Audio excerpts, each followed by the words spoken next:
పండగ ఏదైనా పరంపర స్వీట్స్ తోనే మొదలు. స్వచ్ఛమైన రుచుల పరంపర. ఆర్డర్ కోసం సంప్రదించండి.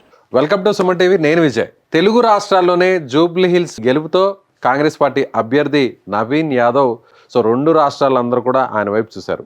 అయితే ఇప్పుడు అదే స్థాయిలో ఆయన కోసం, ఆయన ప్రచారం కోసం వాడినటువంటి ఒక సాంగ్లో ఒక డాన్సర్ వేసినటువంటి స్టెప్స్ ఇప్పుడు మొత్తం సోషల్ మీడియాలో వైరల్ అయిపోయింది. ఆమె కూడా సోషల్ మీడియాలో ఇప్పుడు చాలా ఫేమస్ అయిపోయారు. ఓవర్ నైట్లో ఒక స్టార్డమ్ వచ్చినటువంటి ఆ లేడీ డాన్సర్ శ్రీదేవి గారు ప్రస్తుతం మన స్టూడియోలో ఉన్నారు. అసలు ఆ సాంగ్ ఏంటో, ఆ డాన్స్ ఏంటో మీకోసం ఒకసారి చేసి చూపించే ప్రయత్నం చేస్తాను. నమస్తే శ్రీదేవి గారు. నమస్తే. ఒకసారి ముందుగా ఆ డాన్స్తో స్టార్ట్ చేద్దామా ఇంటర్వ్యూని? ఖచ్చితంగా అండి. ఓకే, సాంగ్ ప్లే చేయండి.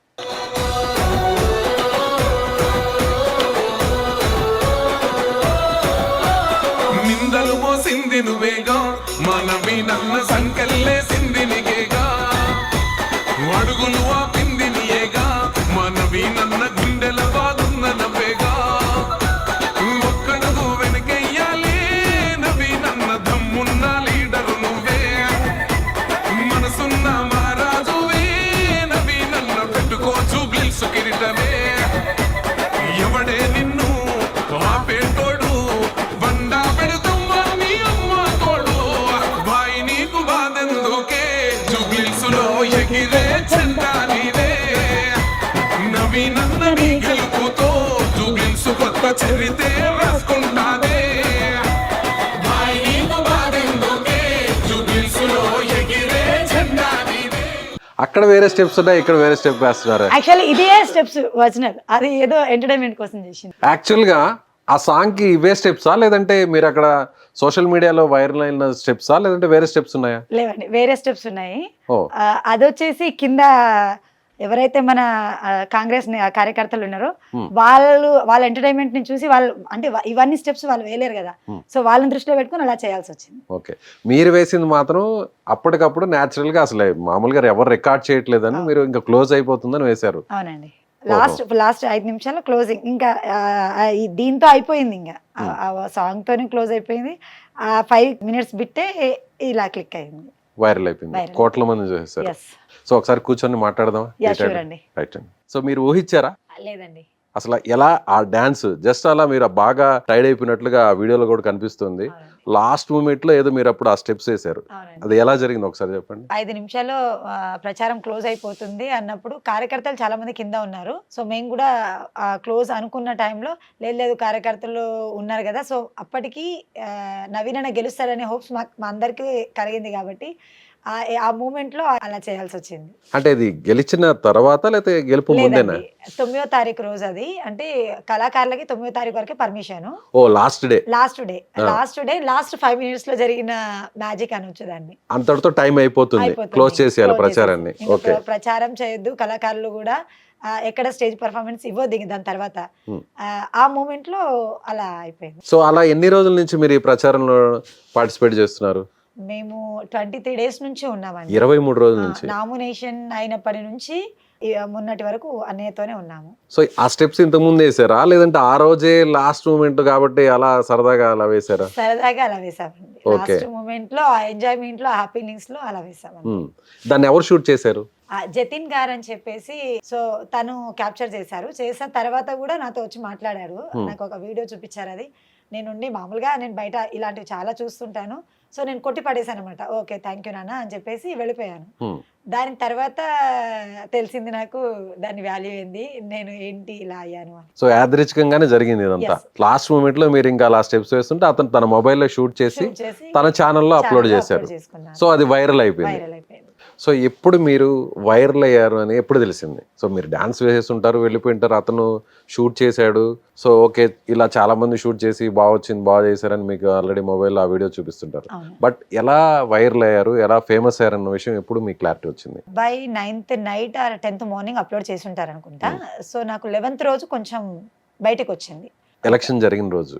నెక్స్ట్ డే కొంచెం బయటికి వచ్చింది. 10th ఆర్ 11th రోజు బయటికి వచ్చింది. 12th వరకు కూడా ఆల్రెడీ లేసింది. ఎప్పుడైతే అన్నయ్య రిజల్ట్ 5th రౌండ్ అయితే ఎక్కడైతే వచ్చిందో టాప్ లేచిపోయింది అనొచ్చు. సో ఇంకా ఆ వీడియోని ప్రతి ఒక్కరు వాళ్ళ ఫేస్బుక్ లో, ఇన్స్టాలో వైరల్ చేసేసారు. మంచి కాంప్లిమెంట్ ఎవరి దగ్గర నుంచి వచ్చింది? అమ్మమ్మ ఇచ్చిన కాంప్లిమెంట్ అనేది నేను మర్చిపోలేను. ఉమ్, దగ్గరికి తీసుకొని హగ్ చేసుకొని ఒక 50 రూపాయలు నా చేతిలో పెట్టి ఉమ్. ఆ ఆనందాన్ని నేను మర్చిపోలేను. సో ఇప్పుడు అందరూ ఎలా మాట్లాడుతున్నారు, ఇప్పుడు ఆటోమేటిక్గా కాంగ్రెస్ పార్టీకి సంబంధించిన అభిమానులు, నవీన్ అభిమానులు అందరూ కూడా మీతో వచ్చి మాట్లాడడం, ఫొటోస్ అలాంటివి నడుస్తున్నాయా? నడుస్తున్నాయండి, బాగా నడుస్తున్నాయి. సెల్ఫీలు ఎక్కడికి వెళ్ళినా గుర్తుపడుతున్నారు, ఫొటోస్ దిగుతున్నారు, సెల్ఫీస్ అవి నడుస్తున్నాయి. Hmm. అండ్ అన్న తరపు నుంచి కూడా కొంతమంది కాల్స్ వస్తున్నాయి. ఈ రోజు కూడా నేను ఊహించిన వాళ్ళ దగ్గర నుంచి నాకు పొద్దున మార్నింగే కాల్ రావడం కూడా జరిగింది. ఇంకొక దగ్గర నుంచి ఎక్స్పెక్ట్ చేస్తున్నాను. ఎవరెవరు చేశారు? బాపు గారు అనేసి నాకు కాల్ చేశారు. తర్వాత లోకల్లో గణేష్ అన్నయ్య అని ఉంటారు, గణేష్ అన్నయ్య గారు చేశారు. ఇంకా ఇలా కొంతమంది ఉన్నారు. సో వాళ్ళందరూ కాల్ చేస్తున్నారు. సో మీకెంత అంటే ఇలా డాన్స్ చేసిన దానికి ఆ రెమ్యునరేషన్ కావచ్చు, లేదంటే అమౌంట్ కావచ్చు, ఎంత ఇచ్చేవాళ్ళు? అంటే నాకు ఒక్కొక్క స్టేజ్ మీద ఒక్కొక్క రెమ్యునేషన్ ఉంటుందండి. Hmm. మేము కొన్ని గవర్నమెంట్ ప్రోగ్రామ్స్ కూడా కండక్ట్ చేసాము. దానికి ఒక రెమ్యునేషన్, మ్యారేజ్ ఈవెంట్కి ఒక రెమ్యునేషన్, దీనికి ఒక రెమ్యునేషన్, అంటే ఒక్కొక్క దానికి ఒక్కొక్కటి ఉంటుంది. Hmm. అంటే బేసిక్గా ఇంత ఇవ్వాలి అని ఏమి ఉండదు. సో నేను మూమెంట్ని బట్టి, సిచ్యువేషన్ని బట్టి డిమాండ్ చేస్తాను. సో దాని పర్పస్లోనే నడుస్తుంది. సో మీతో పాటు ఎంతమంది డాన్సర్స్ ఉండేవాళ్ళు ఈ సాంగ్కి మీరు ప్రచారంలో డాన్స్ చేయడానికి? యాక్చువల్లీ మాది ఏపుడు సోమన బృందం అండి. సో మా టీం మొత్తం 12 మెంబర్స్.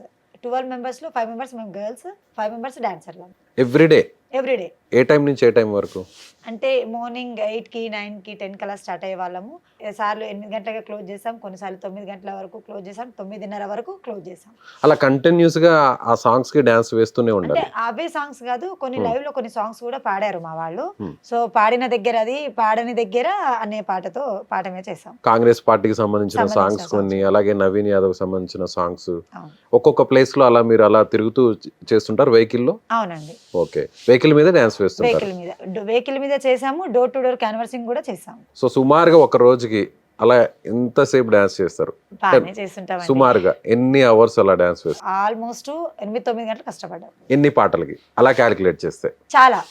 చాలా సాంగ్స్ ఉన్నాయి. జానపద టైప్ లో తీసుకున్నాము, నవీనన్న మీద పేరడి టైప్ లో తీసుకున్నాము, నవీనన్న పేరు మీద ఉన్న సాంగ్స్ తీసుకున్నాము, గద్దరన్న పాడిన పాటలు కానీ, మా ఏపుడు సోమన్న గారు పాడిన పాటలు కానీ, అంటే ఒక్కొక్క స్టేజ్ దగ్గర ఒక 10 పాటలు 8 పాటలు అలా అలా చేశాము. ఒక డైలీ ఒక 100 సాంగ్స్ కి డాన్స్ వేస్తారా? ఈజీగా అండి, ఈజీగా. సో ఇలా ఈ ప్రొఫెషన్ లో ఎన్ని సంవత్సరాల నుంచి ఉన్నారు డాన్సర్ గా? 13 ఏళ్ల నుంచి ఉన్నామండి. 13 ఇయర్స్. 13 ఇయర్స్. సో ఇలా ప్రైవేట్ ప్రోగ్రామ్స్ కే అంటే ఏదైనా స్టేజ్ మీద డాన్స్ వేయడం కానీ అలా ఉంటుందా? ఉంటుందండి. అంటే మేము ప్రైవేట్ ఈవెంట్స్ అవన్నీ దసరాకు సంబంధించింది, తర్వాత నవరాత్రులకు సంబంధించింది, శివరాత్రికి సంబంధించింది, పెళ్లి ప్రోగ్రామ్స్ కానివ్వండి, తర్వాత వినాయక చవితి, ఇలాంటి బోనాలు, బతుకమ్మ ఇవన్నీ కండక్ట్ చేస్తాను. అంటే ఇవన్నీ నా ఓన్ గా నేను చేసుకుంటాను. ఎట్ ద సేమ్ మాకు రవీంద్ర భారతి నుంచి కొన్ని ప్రోగ్రామ్స్ వస్తాయి. సో వంగ శ్రీనివాస్ గౌడ్ అని రాష్ట్ర అధ్యక్షుడు, జానపద సంఘ రాష్ట్ర అధ్యక్షుడు, ఆయన ఆధ్వర్యంలో కొన్ని గవర్నమెంట్ ప్రోగ్రాంలు కూడా మేము కండక్ట్ చేస్తుంటాం. సో పర్ డే అలా చార్జ్ చేస్తుంటారు?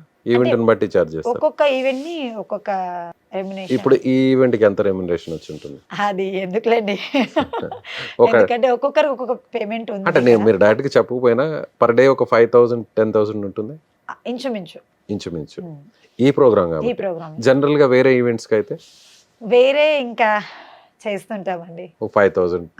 ఓకే. సో ఓవరాల్ గా ఓకే, మొత్తానికి ఒక మంచి గుర్తింపు అయితే వచ్చింది. సోషల్ మీడియాలో మీరు స్టార్ అయిపోయారు, బాగా వైరల్ అయ్యారు, మీ డాన్స్ అంతా కూడా బాగా వైరల్ అయింది. సో ఇప్పుడు ఏదైనా ఆపర్చునిటీస్ ఏమైనా వచ్చాయా? వచ్చాయండి. ఎక్కడ? ఇప్పుడు దీని తర్వాత మనకి రాంబాయి అని కొత్త మూవీ ఉంది కదా, సో అక్కడికే వెళ్తున్నాము. వాళ్ళు ప్రమోషన్ కోసం కాల్ చేశారు. మ్యారేజ్ అయిందా? అయిందండి. ఓకే. పిల్లలు ఉన్నారు? 2 పిల్లలు, పాప. హస్బెండ్ ఏం చేస్తుంటారు? హస్బెండ్ ఫ్లెక్సీ బ్యానర్స్ ఉంటాయి కదండి, అవి కడతారు. ఇప్పుడు ఈ గుర్తింపు వచ్చిన దాని వల్ల ఫైనాన్షియల్ గా ఏదన్నా కొంచెం వెల్ అండ్ గుడ్ పొజిషన్ కి వచ్చే ఛాన్సెస్ ఉంటుంది అనుకుంటున్నానండి. అంటే వస్తుంది అని ఎక్స్పెక్ట్ చేస్తున్నాను, చూడాలి. డాన్సర్స్ అంటే చాలా అవమానాలు ఉంటాయి, చాలా క్రిటిసైజ్ చేస్తారు, కామెంట్స్ ఉంటాయి.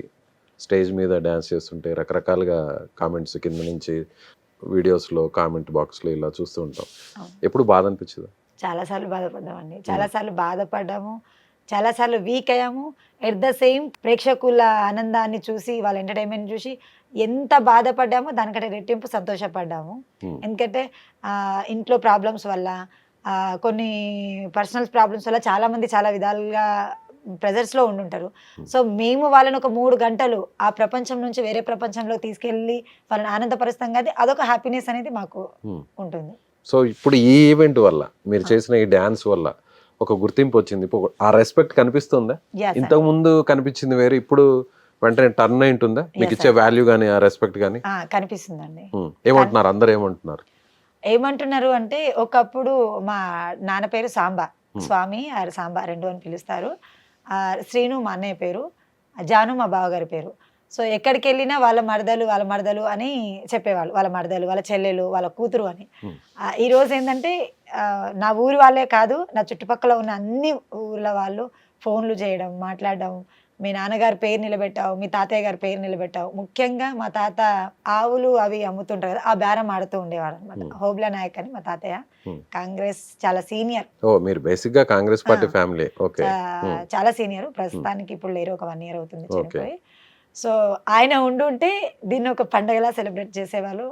ఆయన లేని లోటు మాకు చాలా క్లియర్ గా తెలుసు. ఈ రోజుగా ఆయన ఉంటే మీరు ఇలా ఎంత ఫేమస్ అవడం అనేది కూడా ఆయన చాలా హ్యాపీగా ఆయన సెలబ్రేషన్ చేసేవాళ్ళు. ఎందుకంటే 2016 or 17లో రాహుల్ గాంధీతో నేను ఒక సభ చేశాను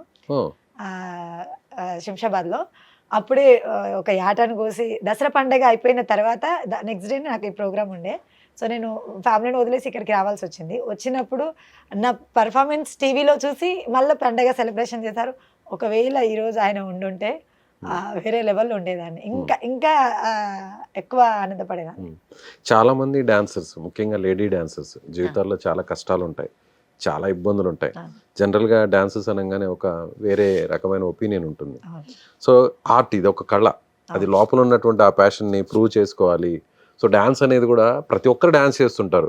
కొందరు బాత్రూంలో సరదాగా డాన్స్ చేస్తుంటారు, కొంతమంది 4 గోడల మధ్య చేస్తుంటారు, కొంతమంది ఫ్రెండ్స్తో ఉన్నప్పుడు, ఫ్యామిలీ మెంబర్స్తో ఉన్నప్పుడు. ఎవరో ఒకరు లైఫ్లో డ్యాన్స్ అనేది కంపల్సరీ చేస్తుంటారు. కానీ ఆ డ్యాన్స్ మీకు ఒక ప్రొఫెషన్గా మారింది. కానీ చాలామంది రకరకాలుగా మాట్లాడుతుంటారు. సో మీ లోపల ఉండేటువంటి ఒపీనియన్, ఫీలింగ్, ఎయిమ్ వేరే, కానీ బయట ఉన్నటువంటి ఒపీనియన్ వేరే. అది ఎలా అనిపించేది, మీ మనసుకి ఎలా అనిపించేది? ఈ విషయం మీద చాలాసార్లు బాధపడే రోజులు ఉన్నాయి. ఎవరేమంటే నీకేంది, మనం ఏందనేది మనకు తెలుసు అని నన్ను పుష్ చేసి ముందుకు నడిపించింది అక్క, వదిన గారు. వాళ్ళిద్దరు సపోర్టింగ్ వల్ల నేను చాలా నెగిటివ్ నుంచి పాజిటివ్కి వచ్చాను. వాళ్ళ సపోర్టింగ్ వల్లనే ఈరోజు ఇక్కడ వరకు చేరుకున్నాను. సో మీ గోల్ ఏంటి? ప్రతి ఒక్కరికి ఒక గోల్ ఉంటుంది. నేను పలానా షోకి వెళ్ళాలి, పలానా ఛానల్లో ఉన్న ఆ ఈవెంట్కి వెళ్ళాలి, లేదంటే సినిమాల్లో ఛాన్సెస్ రావాలి అని రకరకాలుగా ఎవరి గోల్ వాళ్ళకు ఉంటుంది. అలా మీకున్న గోల్ ఏంటి? అలా అంటే ఒక మంచి పొజిషన్కి వెళ్ళాలి అని అనుకుంటున్నాను. అది సినిమా రంగంలో నుంచి అయినా కావచ్చు, టీవీ షోస్ నుంచి అయినా కావచ్చు, వేరే ఏ షోస్ అన్నా కావచ్చు. కానీ ఏది చేసినా సాంప్రదాయబద్ధంగానే చేస్తాను, సాంప్రదాయబద్ధంగానే ఉంటాను. ఎగ్జాక్ట్గా మీరు చేసిన డాన్స్ కూడా చాలా సాంప్రదాయబద్ధంగా అన్నాలో, లేదంటే కొంచెం సరదాగా వేసినా కూడా ఎక్కడ కూడా అగ్లీగా ఎక్కడ కనిపించలేదు. సో అందువల్లే లేడీస్ కూడా లైక్ చేశారు, యూత్ లైక్ చేశారు, పెద్దవాళ్ళు లైక్ చేశారు, ఈవెన్ కాంగ్రెస్ పార్టీ క్యాడర్ మొత్తం లైక్ చేసింది, నవీన్ అభిమానులు, వేరే పార్టీ వాళ్ళు కూడా లైక్ చేశారు. అంతేనా? కాల్స్ కూడా వచ్చాయి, వేరే పార్టీ వాళ్ళ తరపు నుంచి కూడా కాల్స్ వచ్చాయి. ఇలాగే ముందుకు వెళ్ళమ్మా, ఇలాగే ఉండు, ఏది ఏం చేసినా డ్రెస్నెస్ని మాత్రం నెగ్లెక్ట్ చేయకు. సరే ఈ పేరు వచ్చింది కదా, నేను ఇలా అలా అని ఎక్కడ చూపించుకోకు. దీన్ని ఇంకా ఎంత పద్ధతిగా ఉండాలనే దాని గురించి మీద ఫోకస్ చేయగాని, ఉన్న డ్రెస్సింగ్ని ఇంకెలా తగ్గించాలి అనే దాని మీద అసలు థింక్ కాదు కదా, అక్కడ తిరిగి కూడా చూడకు అని కూడా చెప్పడం జరిగింది.